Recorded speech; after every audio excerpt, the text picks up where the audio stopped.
वैशाख मास महात्म्य 11वां अध्याय। तदनंतर राजा मैथिल पूछने लगा कि हे महाराज, वैशाख के जो धर्म आपने वर्णन किए हैं वह बड़े सुलभ है और उनसे भगवान विष्णु प्रसन्न होकर तत्काल अर्थ, धर्म, काम, मोक्ष प्रदान करते हैं। ऐसे वेद विहित धर्म संसार में ज्ञात नहीं है। यह क्या बात है, मुझसे कहिए। तब श्रुतदेव जी बोले, हे राजन, वैशाख मास के कर्तव्य धर्म प्रख्यात क्यों नहीं है और अन्य धर्मों की संसार में ख्याति क्यों है? संसार में पुत्र, पौत्र तथा धन संपत्ति, सांसारिक भोगों के चाहने वाले मनुष्य बहुत है। इसीलिए राजस और तामस धर्म संसार में प्रख्यात है और जो इच्छा रहित सात्विक धर्म सुख प्राप्ति कर भगवान विष्णु को प्रसन्न करने वाले हैं, वह पृथ्वी पर छिपाने योग्य है। इसका कारण बताता हूँ, सुनो। इक्ष्वाकु के कुल का भूषण काशीपुरी में नृग का पुत्र सार्वभौम राजा बड़ा यशस्वी कीर्तिमान नाम का हुआ है। यह जितेंद्रिय, क्रोध को जीतने वाला, ब्रह्मण्य और राजाओं में उत्तम था। एक दिन वह आखेट करता हुआ जा रहा था तो मार्ग में मुनि वशिष्ठ जी के शिष्यों को देखा, जो कहीं प्याऊ लगा रहे हैं, कहीं छाया मंडप बनवा रहे हैं, कहीं निर्मल वापी करवा रहे हैं, कहीं बैठे हुए मनुष्यों को पंखा से पवन कर रहे हैं, कहीं सुगंधित फूलों को दे रहे हैं, मध्याह्न समय में छत्रीदान कर रहे हैं, कहीं तांबूल दे रहे हैं, कहीं नेत्रों में कपूर लगा रहे हैं। यह देखकर राजा ने पूछा कि तुम कौन हो और यह क्या कर रहे हो? वे बोले कि हम वैशाख मास के कर्तव्य धर्मों को गुरु वशिष्ठ जी की आज्ञा से कर रहे हैं, जिनके करने से धर्म, अर्थ, काम और मोक्ष मिलती है, और विशेष फल तुम गुरु जी से जाकर पूछो।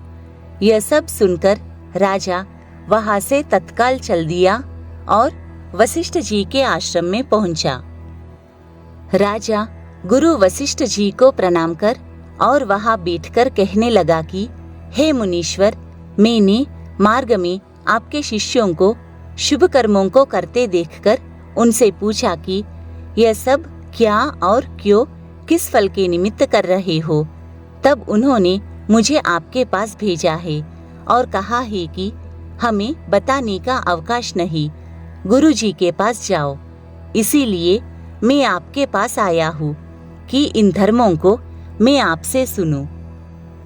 यह सुनकर वशिष्ठ जी प्रसन्न होकर कहने लगे कि हे राजन, वैशाख मास में प्रातः काल स्नान कर विष्णु भगवान का विधि पूर्वक प्रेम से पूजन कर दान करे और ब्राह्मणों की सेवा करे। ऐसा करने से जगन्नाथ भगवान प्रसन्न होते हैं। इसलिए तुम अपने राज्य में भी जहाँ जो कोई वैशाख धर्मों को न करे उसे दंड दो। इस प्रकार वशिष्ठ जी से वैशाखोक्त सब धर्म सुनकर भक्ति पूर्वक उनकी पूजा कर अपने घर चला आया और सभी धर्म कर देव देव निरंजन केशव भगवान में बड़ी प्रीति करने लगा। हाथी पर ढोल रखवाकर अपने राज्य में मुनादी करा दी कि 8 वर्ष से 80 वर्ष के वृद्ध पिता, पुत्र, भार्या या इष्ट मित्र कोई भी हो, जो मेष की संक्रांति में सूर्योदय से पहले स्नान नहीं करेगा और वैशाखोक्त धर्मों का पालन नहीं करेगा, उसको चोर के समान दंड देकर देश से निकाल दूंगा। गांव-गांव में धर्मोपदेश ब्राह्मण नियुक्त कर दिए और धर्महीनों को दंड देने के लिए 10-10 घुड़सवार नियुक्त कर दिए। इस प्रकार इस चक्रवर्ती राजा के राज्य शासन से यह धर्म वृक्ष सब देशों में विस्तार पूर्वक फैल गया। जो मनुष्य प्रमाद से भी इस राजा के नगरों में मर जाते थे, उनको निस्संदेह विष्णुलोक प्राप्त होता था और वे यमलोक नहीं जाते थे, जिससे चित्रगुप्त को लिखने के लिए कुछ काम न रहा। सभी पापी लोगों से नरक खाली हो गया। तब नारद जी धर्मराज के पास जाकर बोले, हे राजन, नरक में पहले जैसे हाहाकार शब्द अब सुनाई नहीं देते। खोटे कर्म करने वाले, माया और दंभ से बड़े हुए पापी मनुष्य तुम्हारे लोक में क्यों नहीं आते? और चित्रगुप्त भी हाथ पर हाथ धरे बैठे हैं, इसका क्या कारण है? तब धर्मराज बोले, हे नारद, आजकल पृथ्वी का राजा ऋषिकेश पुराण पुरुषोत्तम का बड़ा भक्त है। उसने अपने देश भर में मुनादी करा दी कि सब छोटे बड़े बूढ़े मेष की संक्रांति में वैशाख मास के धर्म का पालन करें। उल्लंघन करने पर दंड के भागी होंगे, जिसके भय से वहाँ की प्रजा वैशाख के धर्मों का पालन करते हैं। इस कारण उनका मेरे लोक में आने का मार्ग बंद हो गया है और सब ब्रह्म हत्यादि पापों से छूटकर सीधे विष्णु पद को प्राप्त होते हैं। इसीलिए मैं उस महाबली से युद्ध कर उसे मारूंगा। यदि वह मुझसे न मरेगा तो मैं ब्रह्मा के पास जाकर उनसे सब निवेदन कर स्वस्थ हो जाऊंगा। इस प्रकार नारद जी से सलाह कर मृत्यु, रोग, जरा आदि सेवकों तथा 50 कोटि यमदूतों को लेकर स्वयं यमराज दंड उठाकर भैंसा पर चढ़कर पृथ्वी पर आए और शीघ्र ही उस राजा की पुरी को घेर कर महाशंखनाद करने लगे। जब राजा ने यह सुना कि यम ने यह पुरी घेरी है, तब राजा ने अत्यंत क्रोध कर अपनी सब सेना सजाकर नगर से बाहर आया। दोनों में घोर युद्ध हुआ। राजा ने यम की सारी सेना आदि को जीतकर क्षण भर में भगा दिया, जिससे क्रोध कर यमराज ने अपने अनेकों बाण चलाए और ढाल तलवार उठाकर राजा को मारने को आया। तब राजा ने 3 बाणों से यमराज के धनुष, ढाल, तलवार आदि सब काटकर गिरा दिए और एक तीक्ष्ण बाण यमराज के मस्तक पर मारा।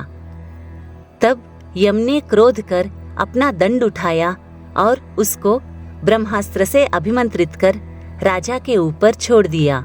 यह देखकर विष्णु भगवान ने अपने भक्त की रक्षा के लिए सुदर्शन चक्र छोड़ा, जो रन में आकर ब्रह्मास्त्र का निवारण कर यम को मारने को उद्यत हुआ। तब राजा सुदर्शन चक्र को नमस्कार कर स्तुति करने लगा कि इस यम की रक्षा कीजिए।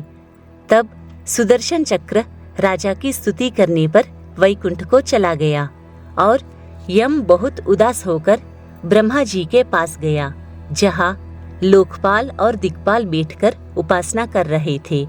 उसने देखा कि चारों इतिहास पुराण शरीर धारण कर खड़े हैं। नदी, सरोवर मूर्तिमान विराजमान है। पीपल आदि सभी वृक्ष खड़े हैं। वापी, कुआं, तालाब और पर्वत सब मूर्तिमान है। दिन, रात, पक्ष, मास, कला, काष्ठा, निमेष, ऋतु, अयन, युग, संकल्प, विकल्प, निमेष, उन्मेष, रुक्ष, योग, करण, पूर्णिमा, अमावास्या, सुख दुख, भय, लाभ अलाभ, जय अजय, सतोगुण, रजोगुण, तमोगुण, शांत, मूढ़, अतिपौर, प्राकृतिक विकार, कफ, वात, पित्त आदि सब चराचर मूर्तिवान सेवा में खड़े हैं। उनके बीच में यमराज सेवकों सहित लज्जावान होकर मुख मलिन कटे वृक्ष की भांति जा गिरा और त्राहि त्राहि पुकारने लगा, जिसको देखकर सभी आपस में अचरज से कहने लगे कि यम के यहाँ आने का क्या कारण है। जिस यम को काम से क्षण भर भी अवकाश नहीं मिलता है, जिसके वस्त्र फट रहे हैं, चित्रगुप्त भी इसके पीछे पीछे ही आया है। यमराज कहने लगा, हे कमलासन, मेरी प्रतिष्ठा भंग हो गई, मुझे खूब पीटा है, मेरे वस्त्रादि छीन लिए हैं, आपके होते हुए मेरी यह दुर्गति हुई है। यह सुनकर सभा में बड़ा भारी कोलाहल हुआ। तब पवन ने ब्रह्मा की सलाह से सबकी वाणी रोक दी और यम को वहां से उठाया और आसन पर बिठाकर पूछने लगा कि तुम्हारी यह दुर्गति किसने की है? तो कुशकेतु, जो सबके पिता है, उनके सामने अपना सब वृत्तांत कह, वह तुम्हारे हृदयस्थ दुख को दूर करेंगे। तब पवन के कहने पर यमराज कुशकेतु के पुत्र के मुख की ओर देखकर बड़े दीन स्वर और गदगद वाणी से सत्य सत्य बताने लगा।